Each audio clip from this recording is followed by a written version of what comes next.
જય ગણેશ। હું છું નરેશ એસ્ટ્રોલોજર અને આજનો આ વિડીયો છે મીન રાશિ માટે 2017નું વર્ષ કેવું રહેશે તેના અંગે। તો સૌથી પહેલા જોઈશું આપના રાશિના અધિપતિ ગ્રહ ગુરુ ગ્રહ અંગે। તો ગુરુ ગ્રહનું જે ભ્રમણ છે તે આપની રાશિથી 7મા સ્થાનમાં છે। 12 સપ્ટેમ્બર 2017 સુધી ગુરુ આપની રાશિથી સપ્તમ ભાવમાં ચાલી રહ્યા છે। સપ્તમ સ્થાન એટલે કે દાંપત્ય જીવન, લગ્ન જીવન, પતિ પત્ની અને ભાગીદારી। ગુરુ માટે એવું કહેવાય છે કે ગુરુ ભાવ હંતા સ્થાન હંતા, જે ભાવમાં બેસે છે તે ભાવના ગુરુનો ફળ નાશ કરે છે। એટલે કે જે પણ જાતક વિવાહિત હોય તેમને એમના જે પાર્ટનર એટલે કે એમના સાથીદાર પ્રત્યે એમની અપેક્ષાઓ વધી જાય અને એ અપેક્ષાઓ જો આપના ભાગીદાર પૂર્ણ કરવા માટે સક્ષમ ના હોય તો તેના કારણે આપને મન દુઃખ થાય, મતભેદ થાય તેવા સંજોગો ઉત્પન્ન થઈ જાય તેવું બની શકે। સાથે સાથે અવિવાહિત જે જાતક છે તેમના માટે શુભ છે, વિવાહના પ્રબળ યોગ કરનાર છે। 12 સપ્ટેમ્બર 2017 સુધી ગુરુ ગ્રહ આપના જે સપ્તમ સ્થાનમાં ચાલે છે તેમાં ખાસ કરીને બિઝનેસમાં લાભ કરનાર રહેશે, મિત્રોથી લાભ રહેશે। આ ગુરુ આપના જન્મના ચંદ્ર સામે ગજકેસરી યોગ કરતા હોય માનસિક સમતુલા, પ્રસન્નતામાં વૃદ્ધિ થાય અને નવા સાહસ કરાવે તેમજ નવા સાહસથી આપને લાભ પણ થાય। અમે આપને જણાવી દઈએ કે આ ફળકથન અમે ચંદ્ર રાશિ આધારિત આપી રહ્યા છે। સાથે સાથે આપને એ પણ જણાવી દઈએ કે જો આપના જન્મના સૂર્ય પણ મીન રાશિમાં હોય તો પણ આ ફળકથન આપને અસર કરતા રહેશે।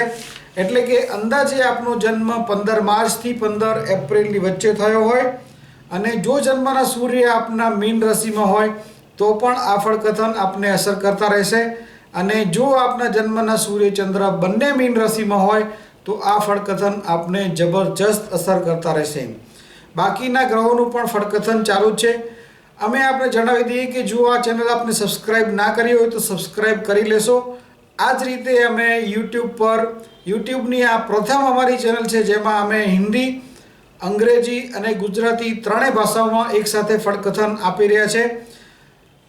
સબસ્ક્રાઇબ કરો ચેનલ અને આપના મિત્રોને પણ અને સ્નેહીઓને પણ સબસ્ક્રાઇબ કરો જેથી તેમને પણ આ જ્ઞાનનો લાભ મળી શકે। ફળકથનમાં જોઈશું હવે આપણે મોટા ગ્રહોની ટ્રાન્ઝિટમાં કેતુ ગ્રહ અંગે। તો કેતુ ગ્રહ જે છે તે આપની રાશિથી 12મા સ્થાનમાં ચાલી રહ્યા છે।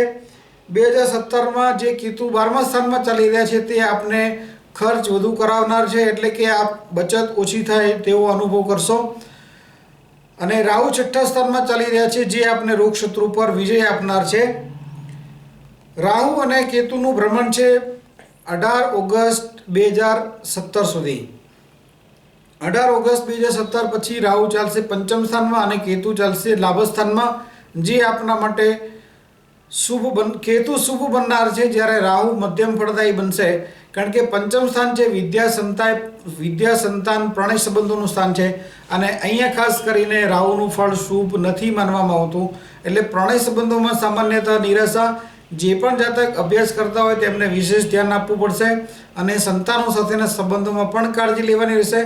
અને જે પણ જાતક શેરબજાર, લોટરી, સટ્ટા રિગાર્ડિંગ કાર્ય કરતા હોય તેમને પણ નિરાશા અને નુકસાનનો અનુભવ થાય તેવું બની શકે।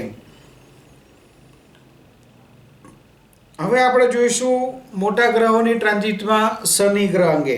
તો શનિ મહારાજ આપની રાશિથી ભાગ્ય સ્થાનમાં ચાલી રહે છે જે ભાગ્યમાં વૃદ્ધિ કરનાર છે।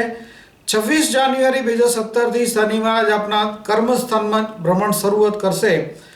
અહીંયા 10મા સ્થાનમાં શનિ ગ્રહનું ભ્રમણ અત્યંત શુભ માનવામાં આવે છે, જે આપને નક્કર પ્રગતિ, ધીમી ગતિએ પણ નક્કર પ્રગતિ કરાવનાર કાર્યક્ષેત્રમાં આપને બનશે। સાથે સાથે નકારાત્મક અસરોમાં જોઈએ તો બચત ઓછી થાય, કેમ કે 12મા સ્થાનમાં શનિ મહારાજની ત્રીજી દ્રષ્ટિ પડશે। 7મી દ્રષ્ટિ આપના ચોથા સ્થાનમાં પડશે જેના કારણે સ્થાવર મિલકતની લેવેચમાં આપને થોડો નિરાશાજનક અનુભવ થાય અને દાંપત્ય જીવનમાં ભાગીદારીમાં ખાસ કરીને આપને થોડી મનભેદ ના થાય તે આપને જોવાનું રહેશે। 26 જાન્યુઆરી 2017 પછી 20 જૂન 2017 સુધી શનિ મહારાજ અહીંયા 10મા સ્થાનમાં ચાલશે અને પાછળ શનિ મહારાજ વક્રી થઈને વૃશ્ચિક રાશિમાં ચાલે છે જે 26 ઓક્ટોબર 2017 સુધી છે। અને 26 ઓક્ટોબર 17થી પછી પાછા શનિ મહારાજ માર્ગી થઈને આપના કાર્યક્ષેત્રમાં આવશે, જે આપને આ વર્ષના અંત પર્યંત આપની 10મા સ્થાનમાં ચાલશે.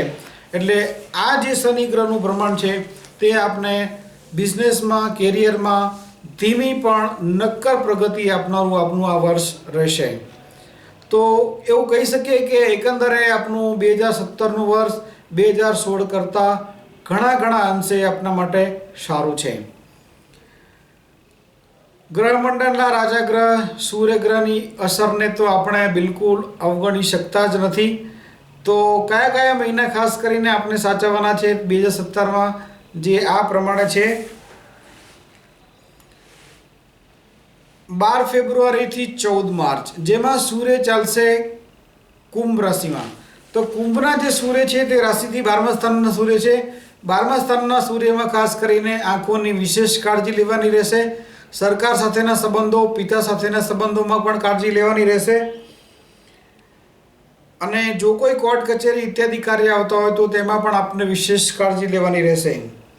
મહિનો આપણે સાચવવાનો છે 14 જૂનથી 16 જુલાઈ, જેમાં સૂર્ય ચાલશે મિથુન રાશિમાં.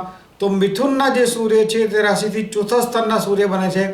4થા સ્થાનના સૂર્યમાં પણ કોઈ પણ મકાન, વાહન રિલેટેડ કોઈ પણ કાર્ય કરવું ઉચિત નથી, કેમ કે સૂર્ય અત્યંત ઉગ્ર ગ્રહ છે. 4થું સ્થાન સુખ સ્થાન માનવામાં આવે છે.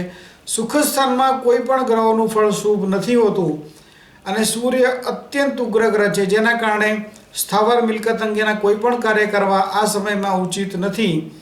જે સમય છે 14 જૂનથી 16 જુલાઈ. અને સંબંધોમાં ખાસ કરીને આપણે કાળજી લેવાની રહેશે માતા અને પિતા સાથે. અને સંબંધોમાં આપણે જો આપ વિવાહિત હોય તો આપના સાસુ અને સસરા સાથે, અને જો આપ નોકરી કરતા હોય તો ઉપરી લેવલ સાથે આપણે ઘર્ષણ ના થાય તે આપણે જોવાનું રહેશે. અને મહિનો આપણે સાચવવાનો છે 17 ઓક્ટોબરથી 16 નવેમ્બર, જેમાં સૂર્ય ચાલશે તુલા રાશિમાં. નીચના સૂર્ય એટલે તુલા રાશિના સૂર્ય એટલે નીચના સૂર્ય, અને એ પણ પાછા રાશિથી અષ્ટમ સ્થાનમાં. એટલે ખાસ કરીને કૌટુંબિક અને આર્થિક બાબતોમાં આપણે વિશેષ કાળજી લેવાની રહેશે. આંખોની પણ આપણે વિશેષ કાળજી લેવાની રહેશે. અને સરકારી કાર્યોમાં, પિતા સાથે સંબંધોમાં પણ, અને તેમજ આપના પોતાના આરોગ્યમાં પણ આપણે વિશેષ કાળજી લેવાની રહેશે. જો કોઈ આપના મિત્ર મીન રાશિના હોય તો આ વિડીયો આપ એમને જરૂર શેર કરો. ફેસબુક, ગૂગલ પ્લસ, વોટ્સએપ ઇત્યાદિ માધ્યમથી આપના પ્રોફાઇલ પર વિડીયો જરૂર શેર કરો. કમેન્ટ્સ કરો ચેનલ પર, કમેન્ટ્સ કરો વિડીયો પર, સબસ્ક્રાઈબ જરૂર કરો. આ ચેનલ જોવા માટે અમે આપના આભારી છીએ.